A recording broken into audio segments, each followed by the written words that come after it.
Hi guys, this is Deepak Thkkar from Finessse Interactive. As promised, we are back with the third episode of Founders Bytes, a simplified and unfiltered version of digital marketing. You would have come across a lot of scenario when you advertise on Google, LinkedIn, etc. and still you don't get quality leads. About 79% of the leads generated in B2B space goes down the drain.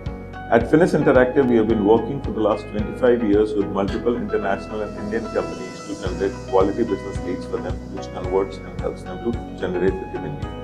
What are leads? Leads are defined differently by different companies. Some people say sales qualified leads are good enough. Somebody says marketing qualified leads are good enough. But in truest sense, I would say BANT is the way you should be quantifying your leads. B stands for budget, wherein the person has money to buy your product or services. A is the authority. So the person who has filled up the lead form, is he the person who is going to place the order on you? N stands for need. Do they really need your product or services? And T stands for time. So if the timeline they are looking at is 9 months, I wouldn't really qualify it as a lead. It's something that you can distantly qualify it as lead. So BANT is the way I think everybody should quantify their leads as. Which channels work best for lead generation? In B2B marketing or in B2C marketing as well, you should first know where your customers are. So if you find that your customers are going to be on LinkedIn, go there. If you find that your customers are going to be on Google, go there. Which channels work best for lead generation? I would say different channel needs to be used in the rightest mix. First, we should definitely be knowing where your customer is and what is he doing online. For B2B, the first one should be LinkedIn, wherein you have your founder-led thought leadership articles and stories being published. So that is the first way that you should be advertising. A brand which has a face associated with it always performs better than a brand which does not have associated with it. So first, attach the face of your founder with the stories and LinkedIn thought leadership articles that you are publishing. Second, then you come on to nurturing. So one is that, okay, now people are aware about your company. Then you can look at Meta, wherein you would be using Instagram as well as Facebook for a little older generation because they are the decision makers. You should be present on both the platforms where you are nurturing. Now that comes in that, okay, a person is aware about your company. Now you start talking about the quality of your services or product and then you try convincing them. So this is something that I would say is the nurturing phase that you have. Then, as per the needs, so if you are an IT company, you should also be looking at Twitter for advertising, though it's not really the best platform in India, which is used by many people. So that is how you would be bifurcating the customer's journey. For conversion, you should also be using channel like WhatsApp business channel. So you should definitely have a WhatsApp business number. You should also be doing email marketing to all the people who have sent in leads to you. So that's the way you break down the entire funnel into different activities where you talk about awareness, then you talk about consideration, and then you talk about conversion of a client. What are lead magnets and how do they work? So lead magnets is typically wherein you force a person to leave out their name and phone number along with their company email ID to you. You should be giving something in return of value to the customer without charging them anything. So if you go to our channel, you'll find that we are advertising for answer engine optimization and AI overview optimization. We have a lead form over there. What we give you in return is that we give you a free audit. So this is a way a person would be more than willing to leave out their name and email ID, and that's how you generate database for your company.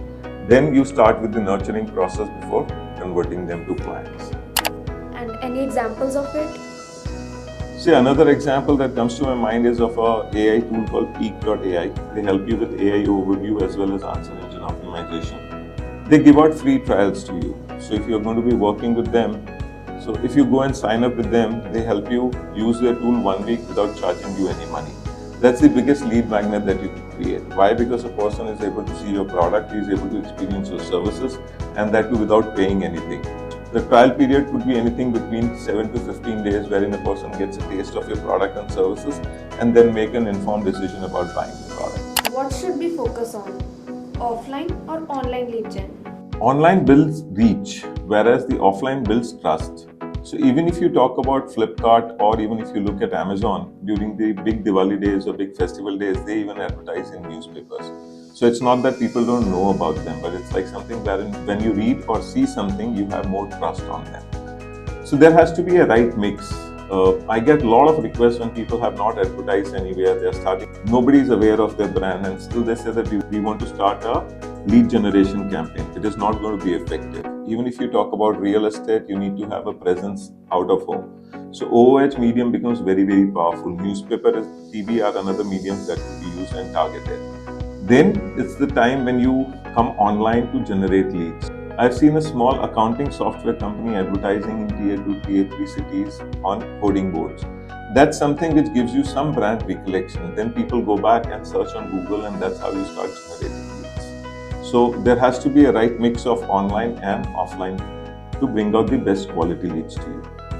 And why don't my leads convert? Again, I'll take you to lead qualifying system. So the first thing that again comes up is budget. So if a person is looking for a 10,000 rupee camera, and if you're showing him a 4 lakh rupee advertisement, it is never going to work even if he fills the form, because then it's just for the kick of it. The second thing that you need to understand, does the person have authority to issue a purchase order to you or interact with you on the company's behalf? Because if he is not the right person, then you need to find out who's the right person, reach out to them. Because the questions that the other person would have would be completely different from a person who does not have the authority to make a decision. Then comes the need. Is your product satisfying the need, or is the service that you're offering is going to satisfy the need of your customer? That becomes primary important part when you're deciding on the purchase. And the last thing that comes is time. So there could be a time gap between when you reach out to the customer and then you connect with them again, or the person wants to place an order after 3 months. The fourth point that we all need to consider is time. So you have to be very prompt in replying to a lead that is generated. So if it's an online lead and if you do not go back to them in the next 2 to 4 hours, that lead is as good as dead. Second thing that you need to understand, say for example, a person wants to decide after 3 months. That's the purchase cycle that the person is typically going to take. Now you have to be in constant touch with them. So that could be in form of nurturing. You could send them testimonials, you could send them different perspectives of your service or different angles of your product. So you have to reach out to your customer very, very timely. It should be immediate. So if it's an online lead and if you do not reach back within 2 to 4 hours, then the lead is dead for you because the decision making time was very less.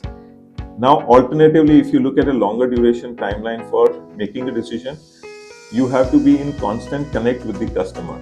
So you start sending them emails, you keep sending them WhatsApp messages, you could be sending them testimonials, you could be sending them reasons why another company bought their product over other competition in the market. So once when you follow these 4 principles, there are no way that your leads will not convert. Now, as promised, I am giving you a 6-pointer framework which can be started today for lead generation. The first would be go to your LinkedIn profile, your personal profile and not your company page. Go optimize it, tell them what you do. Build your authority, how many years you have been into the service, what is your experience and why they should come and buy from you, either a product or a service. Second thing is go and start a YouTube video series. The YouTube video then can even be created as shorts and uploaded on YouTube for discoverability. The third thing that I would talk about would be that create your WhatsApp business profile, because that is how you're going to nurture your clients and you'll be in constant touch with them. The fourth part would be lead magnet. Offer something in return for their name, email ID and phone number. Trust me, when you have the right people filling up the form, half of your job is already done. The next one comes in email. So pick up your last 15 inquiries that came to you. Reach out to them. You don't know, maybe they have not still made the purchase or the decision that they were taking. Send email to the last 15 inquiries that you got. Chances are they are still looking out, and when you reach out to them, they may have certain objections. Once when you handle them, they can fulfill that for you. The last but not the least, which is the most important part, we all have huge networks. Now, how do you milk those networks is entirely on you. Reach out to the top 10 people in your network. Ask them to refer your company or your product to the other people. Trust me, this is going to be one of the most cost-effective ways of reaching out to the potential customers. Do these 6 activities and figure out how you benefited from it, and come back and comment on the section below. Further, share it with someone who would really benefit from it. And do also comment on what is it that next you would want to learn on Founders Bytes. See you next Friday.